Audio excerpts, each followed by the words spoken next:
La rentrée des enfants, mais aussi celle de nombreux salariés. Certains vont pouvoir rester en jogging et en chaussons à la maison grâce au télétravail. Là où c'est possible, ce n'est pas une option, c'est une obligation, disait la semaine dernière Elisabeth Borne, la ministre du Travail. Cette règle doit en théorie être valable 5 jours sur 5, mais ça n'empêche pas certaines entreprises de traîner les pieds. Vous nous donnez quelques exemples, Olivier Samin. Le télétravail, oui, d'accord, mais pas à 100%. 2 jours sur 5, c'est suffisant. Voilà la position arrêtée à la fin de la semaine dernière dans cette filiale d'un grand groupe du CAC 40 qui emploie un peu plus de 2000 personnes. Antoine travaille dans l'un des bureaux d'études de l'entreprise.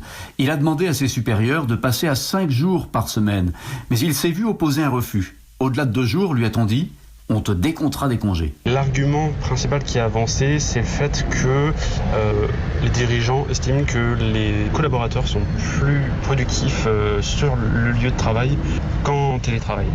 Et on sent bien que la politique de l'entreprise, c'est au final, tant qu'il n'y a pas de contrôle, tant qu'il n'y a pas d'amende, on continue comme ça, on ne change pas le nombre de jours maximum de télétravail. Pour l'instant, il y a eu quelques mises en demeure, nous indique le ministère du Travail. Les contrôles et les amendes viendront peut-être plus tard, mais l'administration n'est pas, aujourd'hui en tout cas, dans une logique punitive.